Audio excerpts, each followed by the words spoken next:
नमः श्रीवर्धमानाय निर्धूतकलिलात्मने सालोकानां त्रिलोकानां यद्विद्यादर्पणायते श्रीमत्परमगम्भीर साद्वादामोहलाञ्छनम् जियात्रैलोक्यनाथस्य शासनं जिनशासनम्।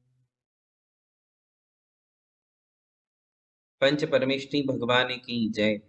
नमोकार महामंत्र की जय। युगादि पुरुष प्रथम तीर्थंकर श्री आदिनाथ भगवान की जय। वर्तमान जिन शासन नायक श्री महावीर भगवान की जय। परम पूज्य आचार्य श्री शांति सागर जी महाराज की जय। परम पूज्य आचार्य गुरुवर प्रज्ञा श्रमण श्री देवनंदी जी महाराज की जय। भगवान के मोक्ष कल्याणक पर्व की जय। परम पूज्य धर्म दिवाकर मुनि श्री अमोक कीर्ति जी महाराज की जय। धर्म स्नेही बंधुओं, अत्यंत सौभाग्य का दिवस है कि जिस भक्तामर स्तोत्र के काव्यों का शुद्ध उच्चारण और अर्थ हम सीख रहे हैं, उन भक्तामर के स्वामी प्रथम तीर्थंकर श्री आदिनाथ भगवान का आज मोक्ष कल्याण पर्व है। आपके यहाँ तो शायद कल रहेगा। यहाँ भारत की धरती पर आज भगवान का मोक्ष कल्याणक महोत्सव है, जिसकी मन में अपरंपार खुशी है। हम सब मिलकर के भगवान आदिनाथ के चरणों में नमोस्तु करेंगे एवं आज का भक्तामर जी का स्वाध्याय प्रारंभ करेंगे। सभी मिलकर के 9 काव्यों का शुद्ध उच्चारण करेंगे। भक्तामर प्रणतमौलिमणि प्रभाणा मुद्योतकं दलितपापतमोवितानम् सम्यक् प्रणम्य जिनपादयुगं युगादा वालम्बनं भवजले पततां जनानाम् यः संस्तुतः सकलवाङ्मयतत्त्वबोधा दुद्भूतबुद्धिपटुभिः सुरलोकनाथैः स्तोत्रैर्जगत्त्रितयचित्तहरैरुदारैः स्तोष्ये किलाहमपि तं प्रथमं जिनेन्द्रम् बुद्ध्या विनापि विबुधार्चितपादपीठ स्तोतुं समुद्यतमतिर्विगतत्रपोऽहम् बालं विहाय जलसंस्थितमिन्दुबिम्ब मन्यः क इच्छति जनः सहसा ग्रहीतुम् वक्तुं गुणान् गुणसमुद्रशशाङ्ककान्तान् कस्तीक्ष्णमः सुरगुरुप्रतिमोऽपि बुद्ध्या कल्पान्तकालपवनोद्धतनक्रचक्रम् को वा तरीतुमलमम्बुनिधिं भुजाभ्याम् सोऽहं तथापि तव भक्तिवशान्मुनीश कर्तुं स्तवं विगतशक्तिरपि प्रवृत्तः प्रीत्यात्मवीर्यमविचार्य मृगो मृगेन्द्रम् नाभ्येति किं निजशिशोः परिपालनार्थम् अल्पश्रुतं श्रुतवतां परिहासधाम त्वद्भक्तिरेव मुखरीकुरुते बलान्माम् यत्कोकिलः किल मधौ मधुरं विरौति तच्चाम्रचारुकलिकानिकरैकहेतु त्वत्संस्तवेन भव सन्तति सन्निबद्धम् पापं क्षणात् क्षयमुपैति शरीरभाजाम् आक्रान्तलोकमलिनीलमशेषमाशु सूर्यांशुभिन्नमिव शार्वर्मन्धकारम्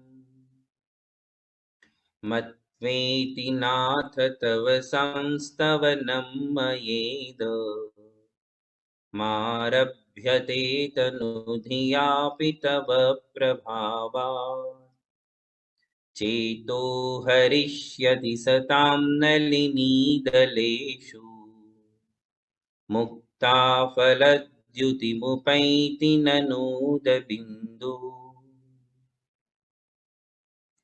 यहाँ तक अपने काव्य हुए थे। किसका आगे का हुआ था? 9 हुए हैं, 9 हुए।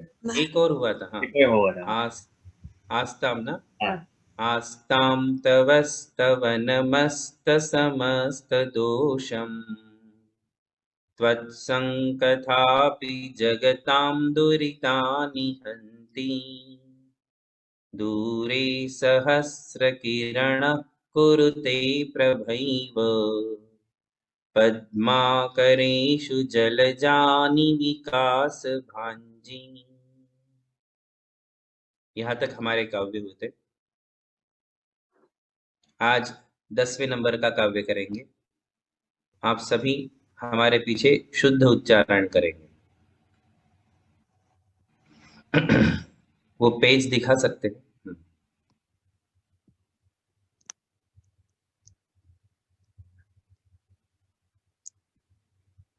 जी, सभी बोलेंगे। नात्यद्भुतम नात्यद्भुतम नात्यद्भुतम नात्यद्भुतम भुवनभूषण भुवनभूषण भूतनाथ भूतनाथ नात्यद्भुतम भुवनभूषण भूतनाथ नात्यद्भुतं भुवनभूषण भूतनाथ भूतैर्गुणैर् भूतैर्गुणै है ना, इसमें 2 बार र है। जैसे गुणई के ऊपर भी रेफ है और भुवि के भू के ऊपर भी रेफ है। गुणई के गु और भुवि के भू के ऊपर जो रेफ है, उस रेफ का पहले उच्चारण होता है।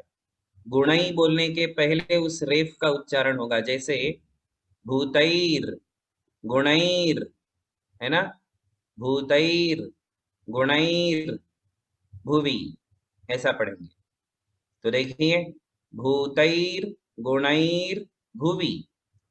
भूतैर्गुणैर्भुवि भूतैर्गुणैर्भुवि भूतैर्गुणैर्भुवि भवन्त भवन्तः मभिष्टुवन्तः मभिष्टुवन्तः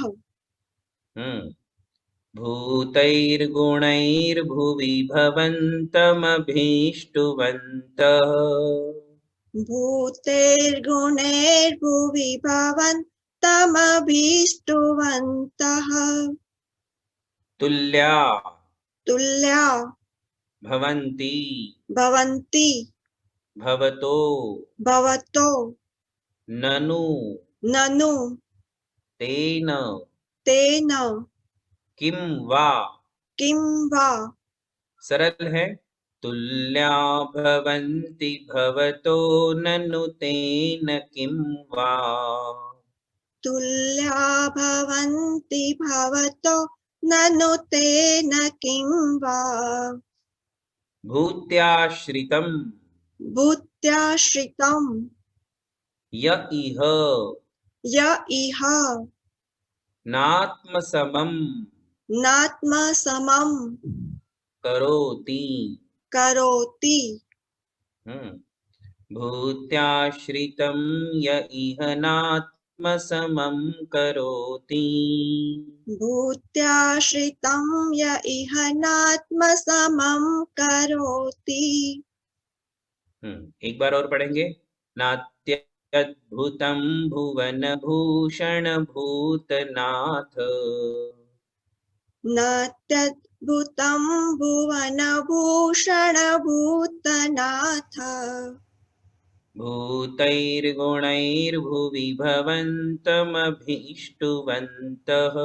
भूतैर्गुणैर्भुवि भवन्तमभीष्टुवन्तः तुल्या भवन्ति भवतो ननु तेन किं वा।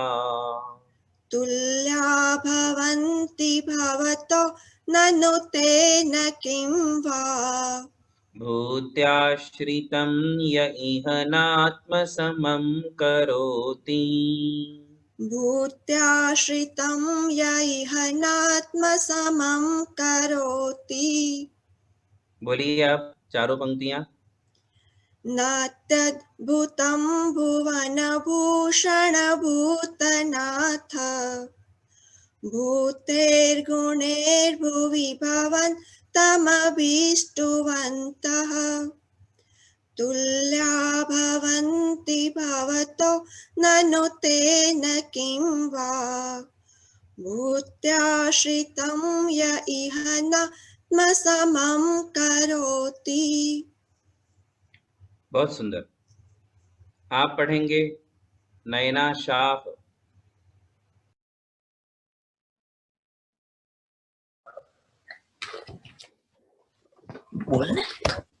नात्यं दूतं भुवनभूषण भूतनाथ भूते गुणैर्भुवि भवन्तममीष्टुवन्त तुल्या भवन्ति भवतो ननु तेन किन्वा भूत्याश्रितं यैनात्मसमं करोति। बहुत अच्छा प्रयास किया, बहुत सुंदर। कहाँ से है आप? न्यू जर्सी में से। अभी कुसुम जी हाँ। शाह, आप भी एक बार पढ़िए, आ जाएगा, प्रयास करें।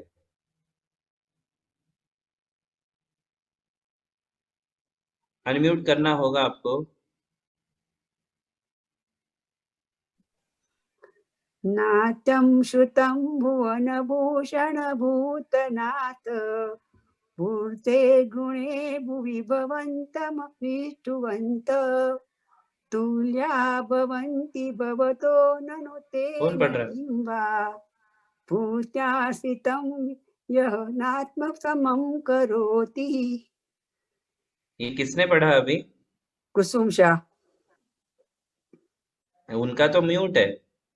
नहीं, मेरा म्यूट नहीं है। नहीं अच्छा, अनम्यूट है। ठीक, बहुत बहुत बढ़िया पढ़ा। किंतु ये पहला शब्द, बाकी आपने पूरा सही पढ़ा है। नात्यद्भुतम है ना, नात्यश्रुतम नहीं है, नात्यद्भुतम। अपन कहते ना अद्भुत, अद्भुत शब्द उसमें मिला हुआ है, तो नात्यद्भुतम, इसे बराबर देखिए। बाकी बहुत ही बढ़िया पढ़ा आपने। आइए अभी हम इसका अर्थ समझेंगे सभी लोग। आचार्य श्री बहुत ही महत्वपूर्ण संदेश हमारे लिए इस काव्य के माध्यम से दे रहे हैं। आचार्यों के अभिप्राय और उनके अंतर्मन की बात को समझने का प्रयास हमें करना चाहिए कि वो क्या कहना चाहते हैं। जो बुद्धिमान व्यक्ति होते हैं वो आचार्यों के अभिप्राय को समझ लेते हैं। देखिए इसमें भुवन भूषण और भूतनाथ, इन दोनों शब्दों के आगे एक्सक्लामेटरी लगाई गई है। उसका मतलब है कि ये संबोधन है, भगवान के नाम है। तो हम यहाँ कहेंगे हे भुवन भूषण। भुवन भूषण का मतलब भुवन यानी तीनों लोक, और तीनों लोक के जो भूषण हैं, कौन? भगवान, तीर्थंकर भगवान, आदिनाथ भगवान, जो तीनों लोक के भूषण हैं। और कैसे है? भूतनाथ, संसार में जितने प्राणी हैं उन सभी के वे नाथ है, स्वामी है। इसलिए उनके लिए दो नामों से संबोधित किया गया, भुवन भूषण और भूतनाथ। तो हे भुवन भूषण, हे भूतनाथ, ऐसे दो शब्द कहकर अब अपनी बात बताएंगे। वो कहते हैं आचार्य कि भुवि, भुवि का मतलब है इस पृथ्वी पर, भूतैर गुणैर, आपके गुणों के द्वारा। देखिए थोड़ा सा नीचे आप अन्वयार्थ दिखाइए, इस काव्य को हमने सेंटेंस बनाया है।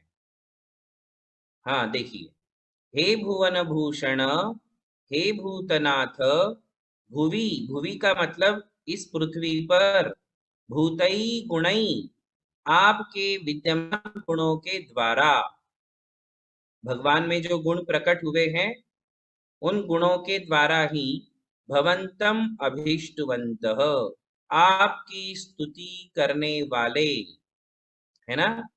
हम भगवान की स्तुति कैसे करते हैं? भगवान के ही गुणों को कह करके भगवान की स्तुति करते हैं। जिसकी भी स्तुति की जाएगी हम उसके गुण गाते हैं ना। तो यही बात इसमें बताया है। यहाँ कह रहे हैं कि भगवान आपकी स्तुति करने वाले क्या करते हैं? भूतई गुणई, आपके गुणों को कहते हैं। तो आपके गुणों के द्वारा, भूतई गुणई, भवंतम यानी आपकी, अभिष्टवंतः स्तुति करने वाले, यहां तक अर्थ आया। आपके गुणों के द्वारा आपकी स्तुति करने वाले। अब आगे देखिए क्या बात बता रहे हैं। भवतः तुल्या भवंती, आपके समान हो जाते हैं। क्या कहा? हे भगवान, बिल्कुल सरल शब्दों में कहे तो हे भगवान, जो आपकी स्तुति करते हैं वे आपके समान बन जाते हैं। कितनी बढ़िया बात बताई। भगवान की स्तुति करेंगे तो हम भगवान जैसे बन जाते हैं, भगवान अपने समान बना लेते हैं।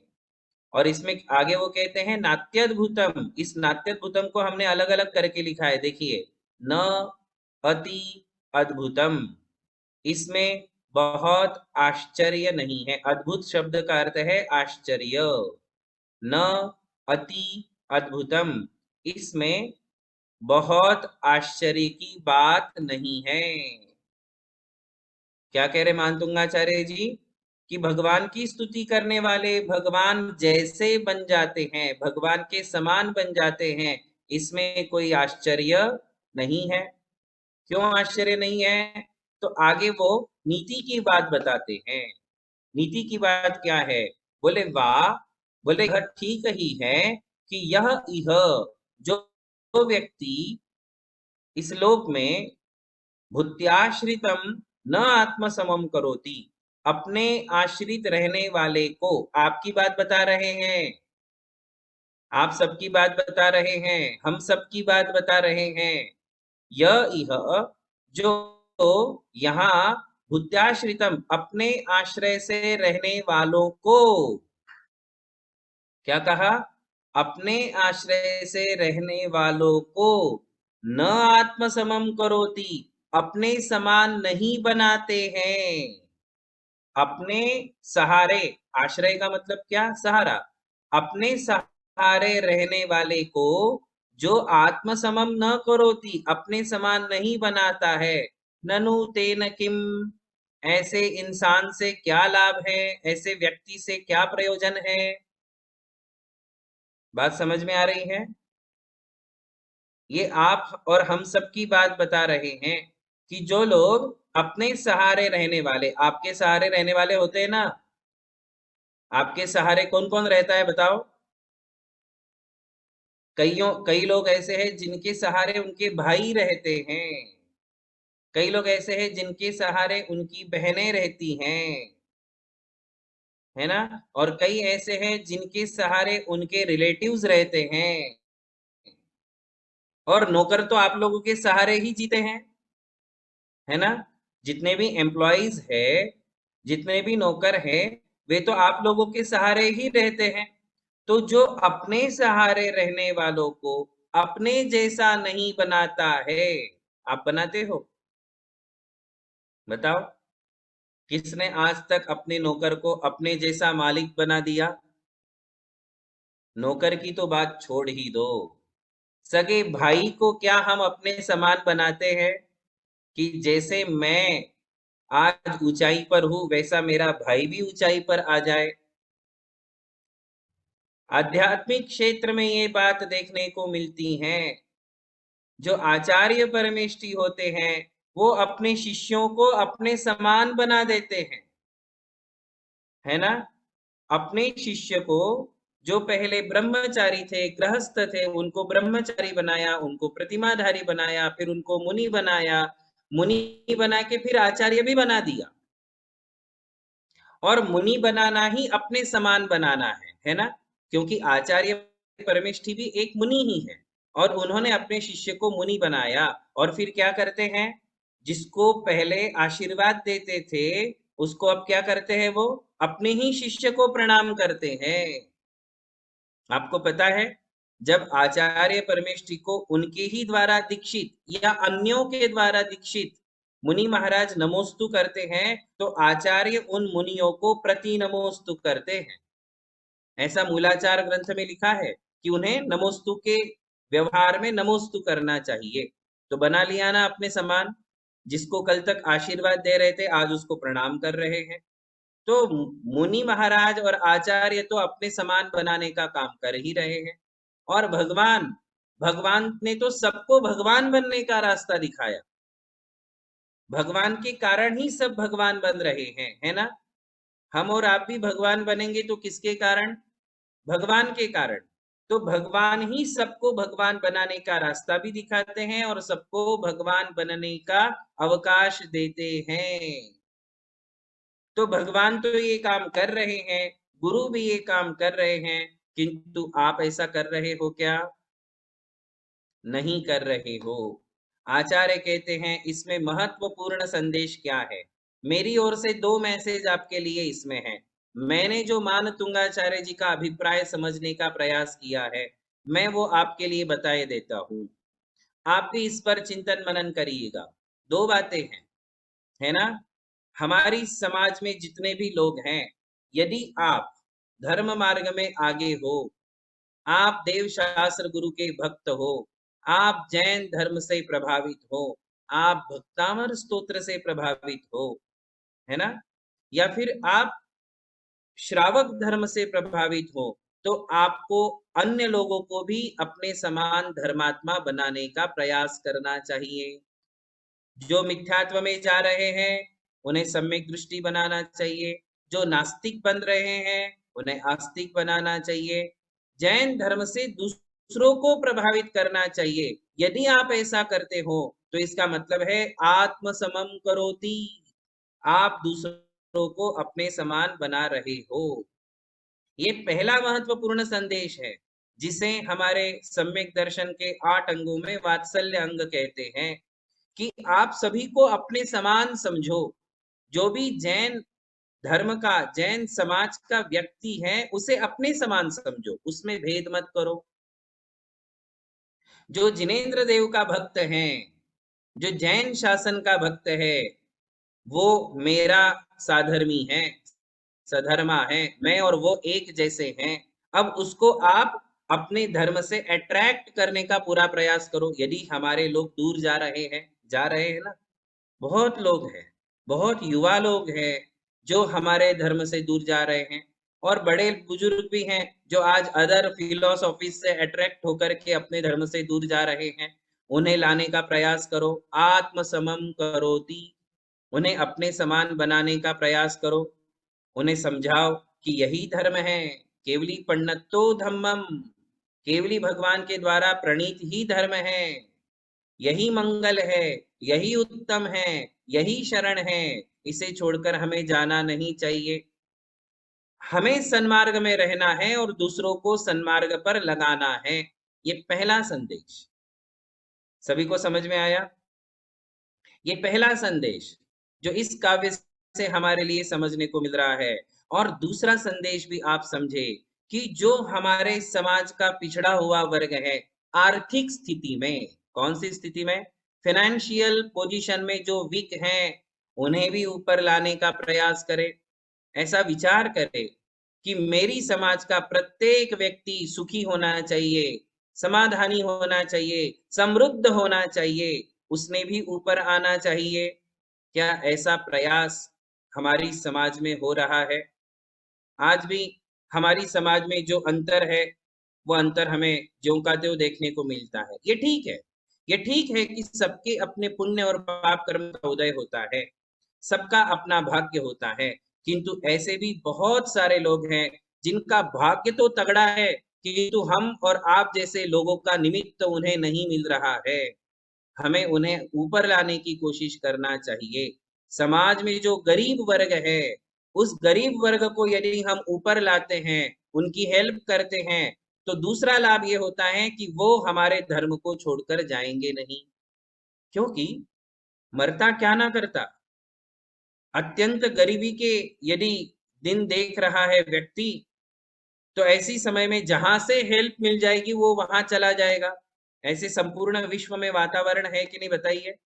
पूरे विश्व में ये वातावरण है कि गरीब लोगों को जहां से सहायता मिलती है वो उधर चले जाते हैं, वो अपना धर्म बदलने के लिए मजबूर हो जाते हैं। कहीं हमारे जैन समाज का व्यक्ति इतने दुर्लभ जैन धर्म को छोड़कर केवल फाइनेंशियल हेल्प के कारण कोई अन्य धर्म में ना चला जाए, यह कर्तव्य भी आपका और हमारा है। यही वात्सल्य अंग है। ये वात्सल्य अंग के दो अर्थ हमें समझना है, और ये इस काव्य से हमें देख समझने को मिल रहा है। क्या कह रहे आचार्य श्री, देखो चौथी पंक्ति में क्या कहा उन्होंने, भूत्याश्रितम यह नात्म समम करोति तेन किम।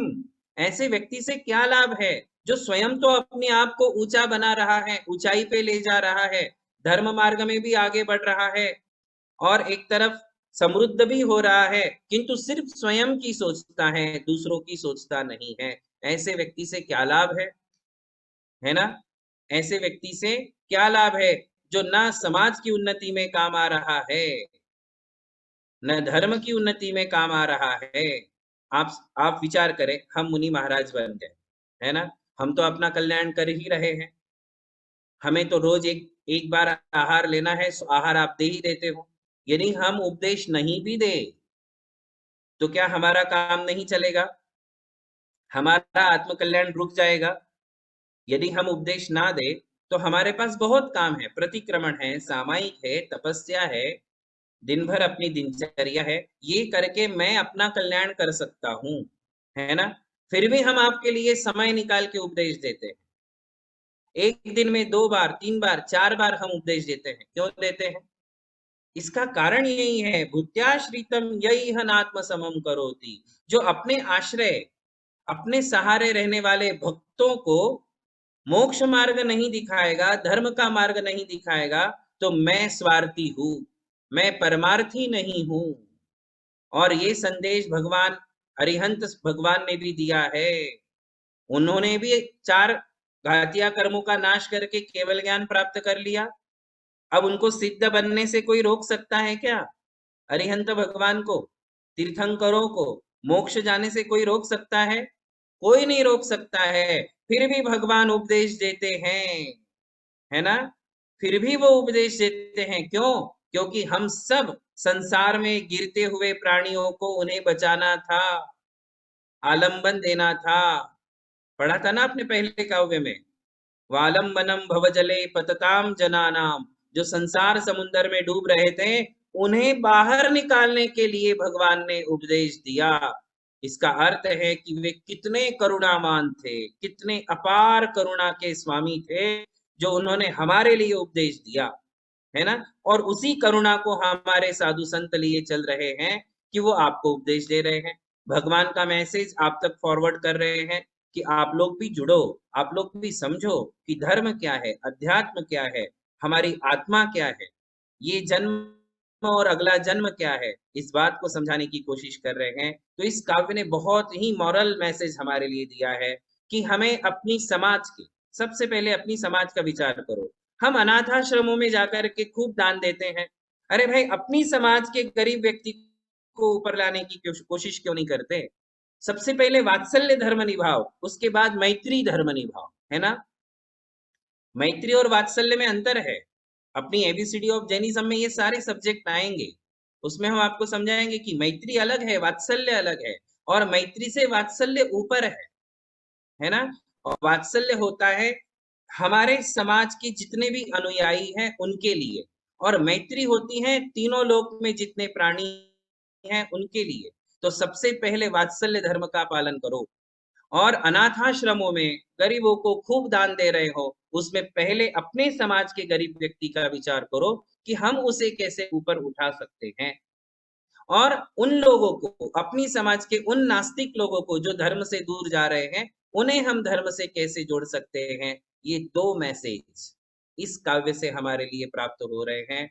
हम सब इस काव्य के माध्यम से इस मैसेज को अपने जीवन में उतारने का अवश्य प्रयास करें। अपनी समाज के वे विद्यार्थी जिन्हें कई संस्थाओं ने एडॉप्ट किया है, अपनी समाज के बच्चों को, कि उनके बच्चे अच्छे से अच्छी पढ़ाई नहीं कर पा रहे हैं, इसलिए उनको लिया और अपने पास रख लिया।